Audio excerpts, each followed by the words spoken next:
El Centro Cristiano Puerta del Cielo presenta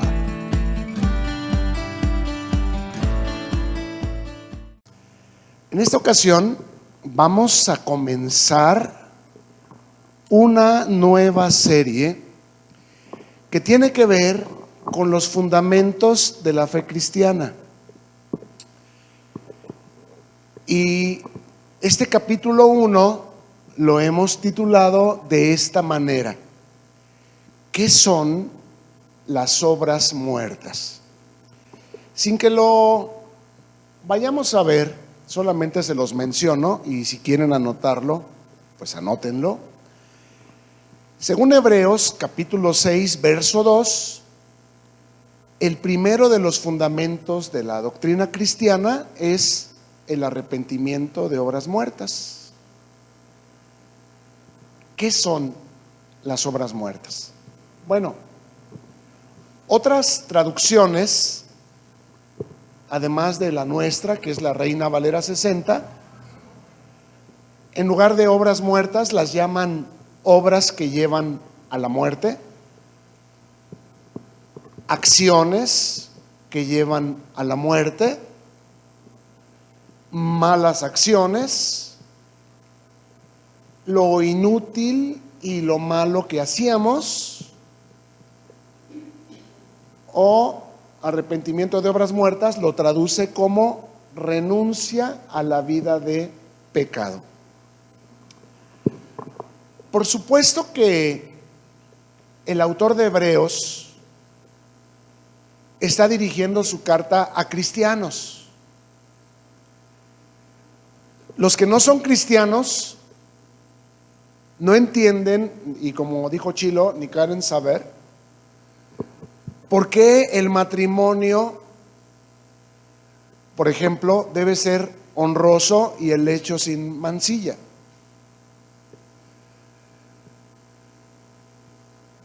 Pero los que somos cristianos sabemos que así conviene, que así es como debemos conducirnos como ciudadanos del reino de Dios. En Hechos capítulo 17, verso 30, dice de esta manera: Pero Dios, habiendo pasado por alto los tiempos de esta ignorancia, ahora manda a todos los hombres en todo lugar que se arrepientan. ¿Quién manda que los hombres en cualquier parte del mundo y en cualquier momento de la historia se arrepientan? Dios. Es decir, no se puede ser cristiano, no se puede ser iglesia sin arrepentimiento. ¿Y qué es el arrepentimiento? Un cambio de mente. Muchos estamos batallando con el yugo desigual a causa de la diferencia de mentalidad de la otra persona o de las otras personas. Nosotros queremos vivir piadosamente conforme a Cristo, queremos hacer las cosas como Dios nos manda, como Dios nos enseña, para que vengan de Dios tiempos de refrigerio y bendición, pero la otra persona está sonsacando a los otros de seguir haciendo lo que vimos hace un momento, obras muertas. En lugar de honrar y darle tiempo a Dios, es honrar un programa de televisión, una visita, un vicio, una fiesta, etcétera. Y se vuelve aquello una lucha, una incesante guerra. Hoy día, lamentablemente, basta que alguien diga que es cristiano para que él y las demás personas crean que lo es. La pregunta es: ¿basta con que alguien diga soy cristiano para que realmente sea cristiano? La respuesta está en la Biblia. ¿Qué dice la Biblia? Vemos idólatras diciéndose cristianos, vemos maledicientes diciéndose cristianos, vemos adúlteros diciéndose cristianos. ¿Cierto o falso? Ladrones, estafadores, mentirosos, diciéndose cristianos. Muchos se dicen cristianos, pero siguen haciendo las mismas cosas que hacían antes. Surge otra pregunta: ¿por qué eres cristiano? Bueno, vas a decir, porque un día levanté la mano y pasé al frente. O vas a decir, porque acepté a Cristo. O porque oraron por mí y recibí a Cristo. Porque asisto regularmente a la iglesia. O porque doy mis diezmos.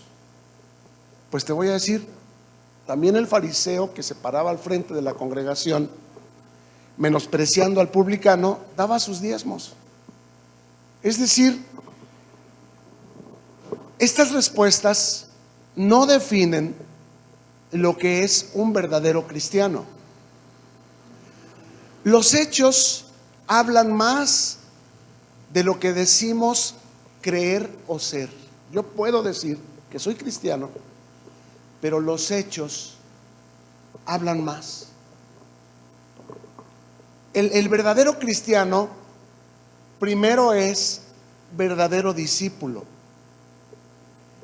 Y esto supone un verdadero arrepentimiento, es decir, un cambio de mentalidad.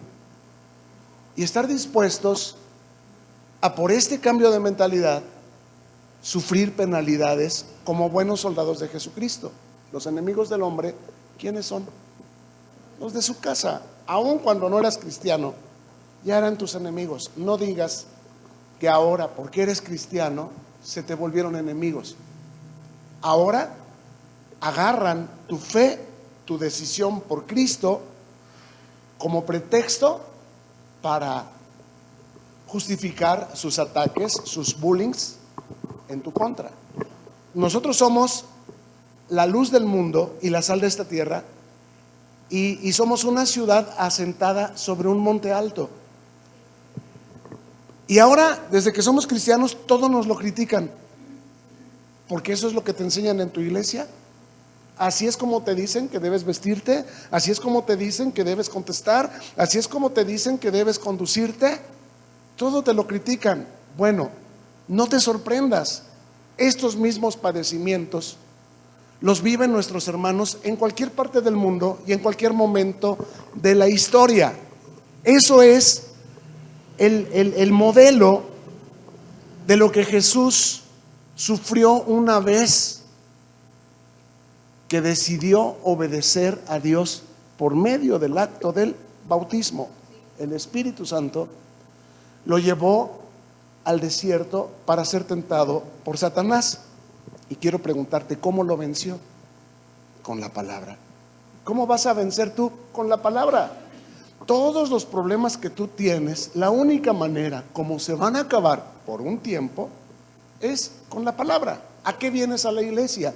A aprender la palabra para que sepas cómo contestar cuando el diablo viene y te dice: oye, Jesús o cristianito, es cierto que las relaciones sexuales, aunque sean fuera de matrimonio, son necesarias para tu buena salud. Uno no sabe qué contestar cuando uno no está preparado, cuando uno no es discípulo, cuando uno no ha estudiado la palabra. Pero cuando uno ha estudiado la palabra, uno tiene la espada del Espíritu, que es la palabra de Dios, y le dices: escrito está, no adulterarás, no fornicarás, no codiciarás. ¿Cierto? Y te van a decir: uy, qué religioso. ¿Usted cómo cree que se apartó el diablo cada vez que Jesús le contestó: escrito está? Así: uy, contigo no se puede, estás insoportable, uy, te has vuelto bien aguado, te has vuelto bien apático. Pero Jesús está manifestando que es hijo de Dios, que conoce y que tiene un compromiso con Dios. a través de su palabra. Es hombre, pero es hijo de Dios, y como hijo de Dios, el Espíritu de Dios gobierna sus pensamientos, sus sentimientos, sus deseos, sus emociones, sus acciones y sus reacciones. Y cuando Jesús termina de vencer a Satanás en toda tentación, vino a Galilea y comenzó su ministerio. ¿Quieren saber cuál fue su primer mensaje? Miren, en Mateo 4:17, Jesús comenzó a predicar por primera vez. Desde entonces comenzó Jesús a predicar y a decir: arrepiéntanse, porque el reino de los cielos se ha acercado. ¿Qué fue lo primero que Cristo comenzó a predicar? Arrepentimiento. Y más adelante encontramos otra predicación de Jesús, pero ahora en otro evangelio. En Lucas 5:32 encontramos lo siguiente: No he venido a llamar a justos, sino a pecadores al arrepentimiento. Queridos, sin Cristo todos pecamos. El justo, aún con dificultad, se salva. ¿A qué se refiere? Aún teniendo a Cristo, estamos tan acostumbrados y tan viciados por la corriente de este mundo que pretendemos seguir haciendo las mismas cosas que hacíamos cuando Cristo no estaba en nuestro corazón. Por eso necesitamos el Espíritu, la palabra y la oración. El Espíritu nos hace sentir que no está bien lo que estamos haciendo. La palabra nos confirma lo que estábamos sintiendo, que esto no estaba tan bien. Y la oración nos ayuda a podernos apropiar de la voluntad de Dios de tal manera que podamos ser valientes para decir no a lo que tenemos que decir no, porque no le agrada a Dios. Y cuando aprendemos a obedecer, entonces nuestra vida comienza a cambiar. Pero ¿quiénes son los principales enemigos del hombre? Los de su casa. ¿Quiénes son sus principales opositores y detractores? Los de su casa. Y debemos desanimarnos porque nos acontecen estas cosas como si el mundo se nos fuera a acabar. Debemos desanimarnos y decir: yo ya no voy a ir a la iglesia porque se me enojan mucho en mi casa, porque me critican mucho, porque se burlan mucho de mí. Debemos comenzar a pensar de esa manera. No, ¿por qué? Porque si el justo con dificultad se salva, ¿dónde queda el impío y el pecador?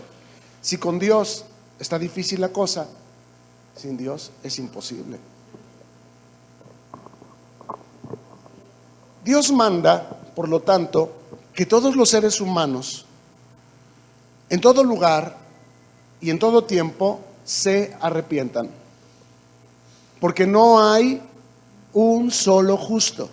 Algunos se creen justos porque eran catecistas, eran cursillistas, porque estaban estudiando para sacerdotes, porque no fuman, porque no toman. Usar la falda hasta los tobillos significa que eres cristiana, y sin embargo ves una persona en la calle de esa manera y que dices: ahí va una hermana, esas han de ser hermanas, ¿cierto? Ahora dicen manga larga, falda larga y lengua larga. ¿No dicen así? O sea, es un cristianismo falso, aparente, rancio. Pero la señora se siente bien fiel, bien pura. No hay otra manera de ser discípulo de Cristo sino arrepintiéndonos de nuestros pecados. Todos necesitamos arrepentimiento. En otras palabras, todos necesitamos a Cristo como cabeza. ¿Pero qué decimos? Pues como yo no mato a nadie, yo no robo y no fumo, yo por eso sí soy un buen cristiano. Y si me muero, yo sí voy a ir al cielo. ¿Por qué? Porque yo no soy tan malo como otros. Queridos, dice Pablo que la fe viene por oír el evangelio del reino de Dios. No vamos a creer en el Cristo que está en la Biblia si no escuchamos el evangelio que está en la Biblia. ¿Me escucha? Es decir, muchas veces oímos personas o creemos en un Dios que todo lo perdona, que es el Dios de la prosperidad, que es el Dios de tu milagro. Y si recibimos esa prosperidad o ese milagro, decimos, soy un buen cristiano. ¿Y qué dice Jesús? Sin arrepentimiento, todos perecerán igualmente. Lo importante no es lo que recibes o lo que no recibes. Lo importante es cómo vives, quién es tu cabeza. Si tú sigues actuando de la misma manera como cuando no eras cristiano, tú no eres cristiano, tú eres mundano, porque tú estás actuando como mundano. Por sus frutos se conoce el árbol, aunque el árbol diga, soy cristiano. ¿Me explico?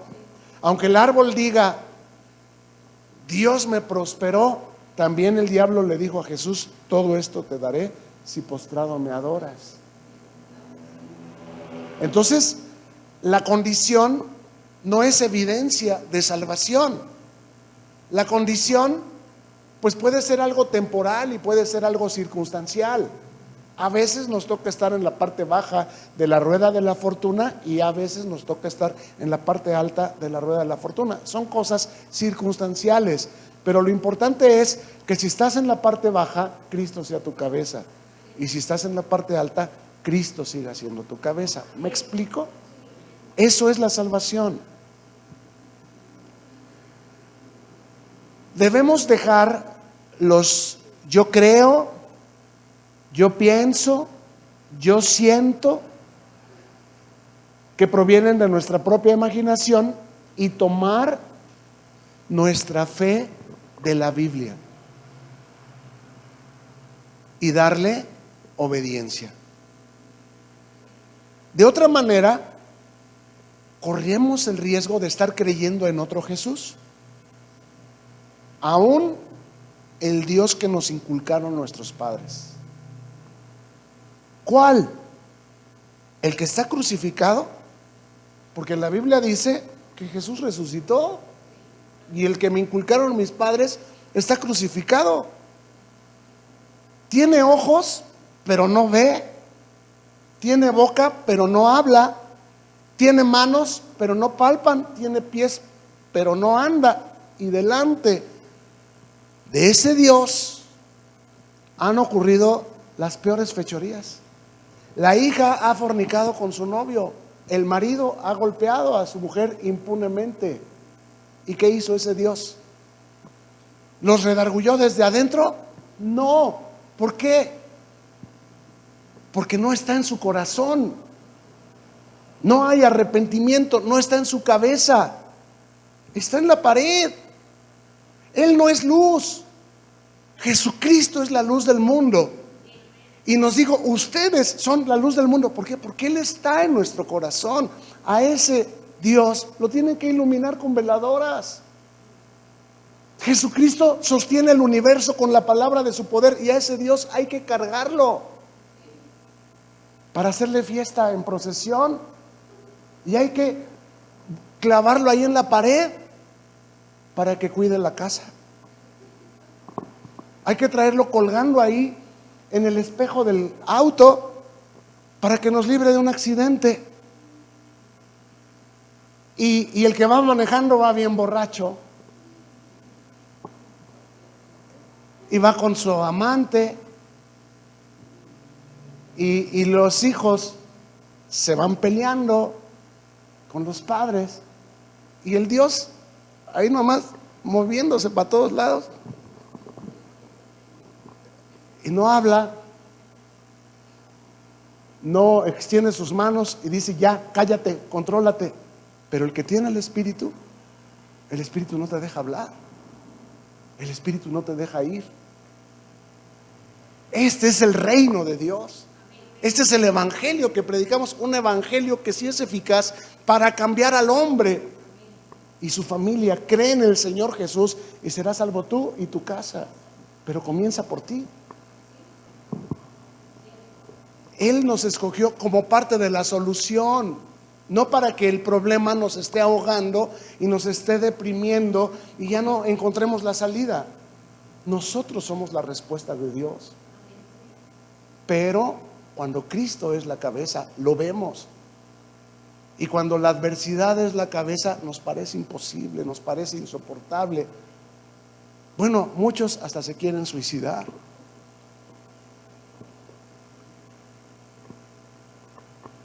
La gente cree en esas imágenes y les pone veladoras y dice: no las adoramos, las veneramos. ¿Y de qué les sirve? ¿Cuántos años llevan yendo a misa cada 31 de diciembre? Celebrando Navidad con la familia cada 24 o 25 de diciembre. Cantando rosarios cada 12. ¿Y ha cambiado algo la cosa o ha empeorado? Necesitamos un cambio. Esto es el arrepentimiento. Lo crean ellos, lo entiendan ellos o no, tú lo debes entender. Esto es para ti. ¿Quieres dejar el insomnio? ¿Quieres dejar la ansiedad? ¿Quieres dejar la depresión? ¿Quieres dejar el estrés? Toma a Cristo. No necesitas pastillas, no necesitas terapias. Solamente necesitas oración y fe. Todo lo que tú intentas separado de Cristo son obras muertas. Son cosas que no van a funcionar. Está comprobado que no funcionan. Los centros de rehabilitación, nomás gasta uno el dinero y salen peor los muchachos. Está comprobado. Solo Cristo en el corazón puede cambiar a esa persona, como al endemoniado gadareno. Y lo mejor de todo es, aquí estamos, es real. Más de una vez el Señor nos ha sacado de la muerte, de la deuda, de la cárcel, a nosotros o a alguien muy cercano a nosotros. Y hoy nos deprimimos, dudamos, tememos, como si esas cosas no hubieran pasado y como si esas cosas no pudieran volver a pasar. El mismo que te sacó de aquella te va a sacar de las que vengan. Todo lo puedes en Cristo que te fortalece, pero no pierdas tu fe.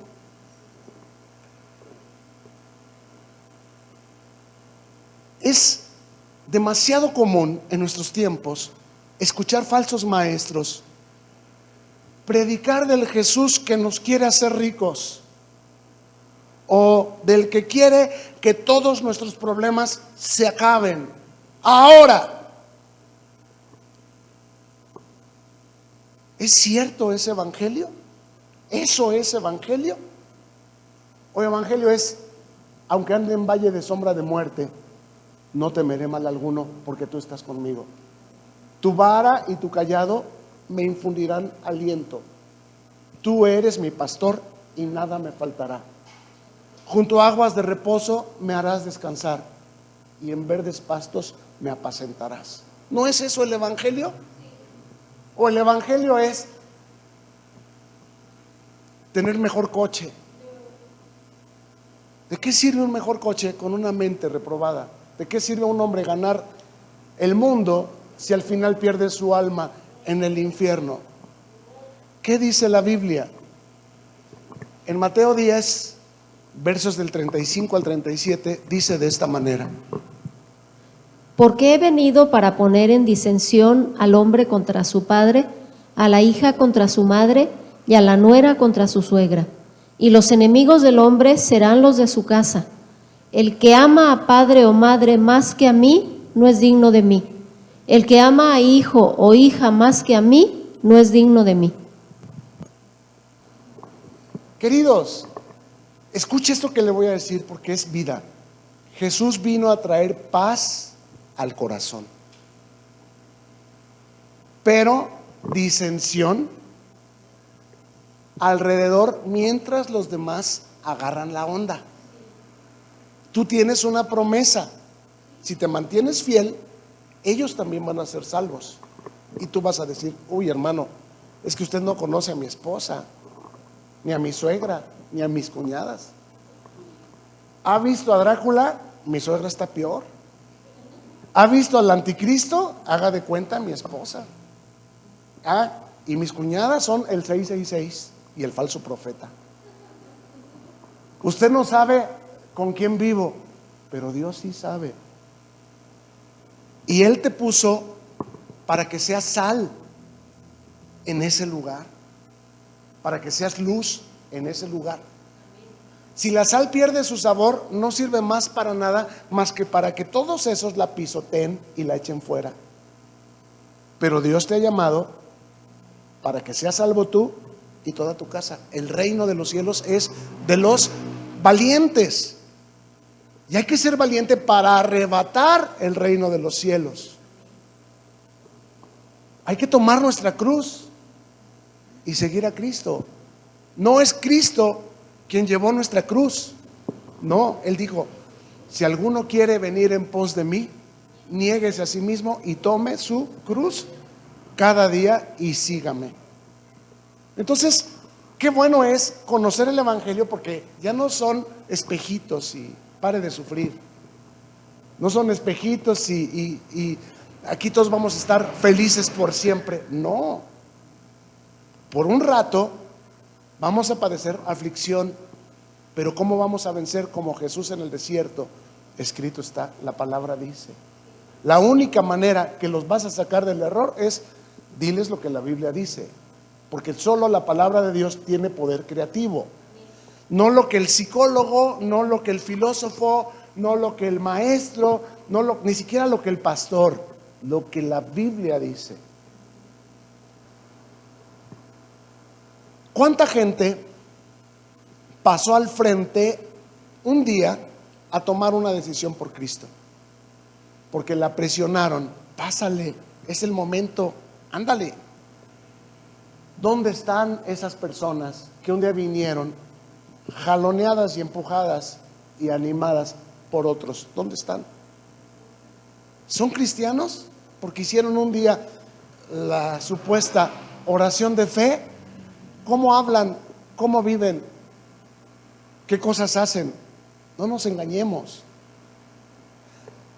El Señor ese un día vino a la iglesia porque estaba muriéndose, y ese día le hicimos manita de puerco y aceptó la oración de fe. ¿Aceptas al Señor Jesús como tu Señor y Salvador? Sí, amén, yo lo recibo. ¿Te arrepientes de tus pecados? Sí, amén, yo me arrepiento de todos mis pecados. Bien, sígueme en esta oración, y lo guiamos para que él renunciara a sus pecados y abriera su corazón y recibiera a Cristo. Nosotros todos bien contentos: amén, un alma más que se entrega al Señor, gloria a Dios, tenemos otro converso. Jamás se volvió a parar aquí. Apenas se sintió sano, volvió a golpear a la mujer, volvió a las andadas con sus amantes, con sus amigos, a la jugada, lo apostó todo, lo perdió todo, y un día se murió.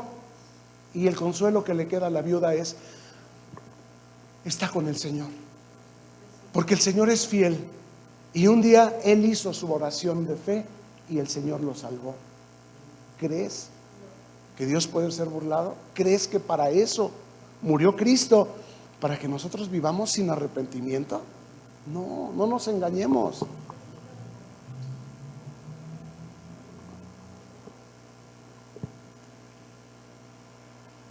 La predicación superficial, el decirle a la gente lo que la gente quiere oír, esa predicación que no enfrenta la condición pecaminosa del hombre, solo produce conversiones artificiales, no genuinas. Por un ratito van a estar, pero el día que les jales los hilos, que los quieras disciplinar con sus diezmos o con el trato a su esposa, a su esposo, a sus hijos, ese día van a decir: ¿quién eres tú para que tú me estés diciendo lo que yo tengo que hacer?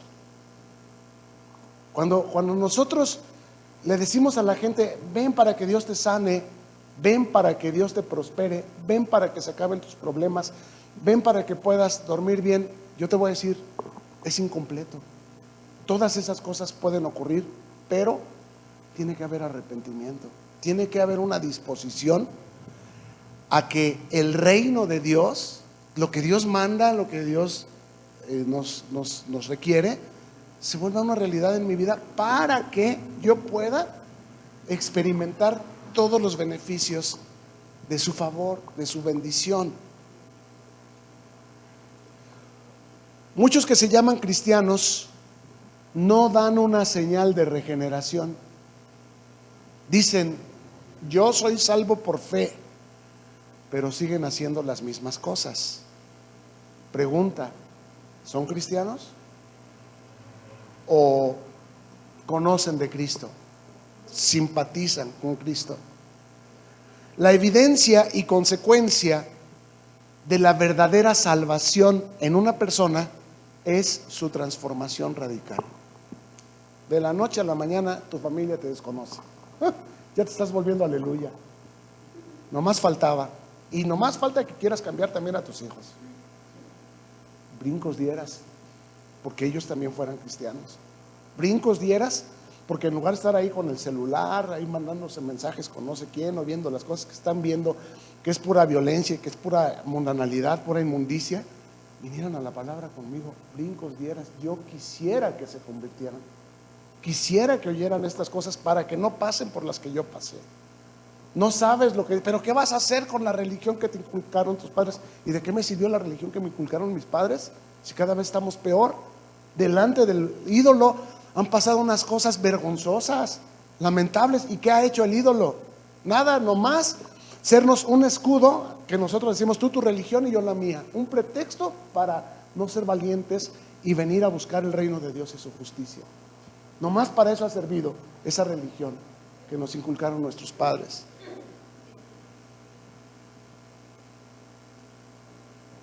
En Hebreos capítulo 12, verso 6, dice de esta manera: porque el Señor al que ama, disciplina, y azota a todo el que recibe por hijo. El Señor al que ama, disciplina y azota a todo el que recibe por hijo. Queridos, si vieran qué chistosos nos vemos cuando nos comienzan a predicar. ¿Y cuál prédica parece piédrica? Salimos bien descalabrados. Oír la palabra de Dios nos agrede. La palabra de Dios es agresiva. ¿Por qué? Porque Dios azota al que recibe por hijo para quitarle toda esa plaga, para quitarle todos esos vicios, todos esos defectos, todas esas actitudes, todos esos pensamientos que están equivocados. Dios azota al que recibe por hijo. La palabra es espada que corta, que divide, como lo vimos, al hijo contra su padre, a la nuera contra su suegra. ¿Por qué? Porque nos viene a sacar del error que nos tiene en horror. Nuestra vida es un horror, pero si no salimos del error que ha causado este horror, nos espera un horror peor, el infierno, y nadie nos va a poder sacar de allí. El evangelio es buenas noticias precisamente porque, mira, ¿no quieres que te roben? Pues no robes. ¿Y qué necesito para dejar de robar? Pues cree en Dios, que Él proveerá. Qué feo es que una persona le lleve a sus hijos para que coman, para que se vistan, para que paguen sus gastos, sus cuentas, sus colegiaturas, etcétera, su renta, de algo que le robó a otros. Otros que trabajaron, otros que se esforzaron, y los secuestró. Se metió en la noche y robó su negocio. Los dejó en la ruina, no le importó. para quitarle el coche, valió a la señora con todo y niño que iba ahí sentado a un lado de ella. Tiró los cadáveres y se llevó el coche para malbaratarlo. ¿Es justo? Claro que no. No robes para que no te roben. No mientas para que no te mientan. No codicies para que no codicien lo tuyo. Si no te gusta que te lo hagan, ¿por qué lo haces? Este es el punto del arrepentimiento. Y es la verdad de todo el Evangelio, es la verdad de toda la ley de Dios. Los mandamientos de Dios son buenos, la ley es buena. Tiene la intención de librarnos de lo que no queremos que otros nos hagan. Por eso dice que la regla de oro es: trata a los demás como te gustaría que los demás te traten a ti. O no le hagas a los demás lo que no te gustaría que los demás te hicieran a ti. Y si encuentras algo que es de otra persona y se lo puedes devolver, devuélveselo. ¿No te gustaría que hicieran eso contigo? ¿Y por qué no lo haces? Aquí es donde vemos si somos cristianos o si no somos. Aquí es donde vemos si hay arrepentimiento o si no lo hay. Entonces, el Evangelio resulta ser algo agresivo, que nos causa tristeza. Dices, es mucho lo que me pide el Señor. Bueno, no lo entregues. El pecado es un imán que atrae las cosas que no queremos. Cuando un pecador se arrepiente, eso es verdadera salvación. Judas creía que era cristiano y todos creían que era cristiano porque se preocupaba por los pobres, porque andaba con los 12. Pero pregunta, ¿algún día se convirtió Judas? ¿O siempre fue ladrón? Siempre fue ladrón, nunca nació de nuevo. Algunos piensan que la sola fe nos hace salvos. Es que yo creo en Dios. Sin arrepentimiento, la fe está muerta. La fe sin obras está muerta. El arrepentimiento es lo que perfecciona nuestra fe. Tú puedes decir que crees, pero si tu vida sigue siendo la misma que antes de decir creo, tú no eres cristiano. Tiene que verse en ti una evidencia de transformación. Estás orando, estás leyendo tu capítulo, estás reaccionando de una manera distinta. A mí me alegra mucho cuando alguien de ustedes viene y me platica: ay, ¿qué crees? Que estoy pasando una situación bien difícil, pero ya no les contesté como contestaba. ¿Eso qué creen que significa? Estamos trabajando bien. El Señor está obrando en tu vida. Yo estoy haciendo bien mi trabajo como pastor. Dios nos puso pastores para que nos animen, nos supervisen. Dice que el rostro del amigo aguza el rostro de su compañero. El solo vernos y vernos bien ya nos da paz. No verte me llena de desasosiego. ¿Por qué no vino? ¿Estará bien? Y de inmediato, ¿qué pasa? Ya te explican. Bueno, voy a orar, o te doy este consejo, o te recomiendo esta lectura,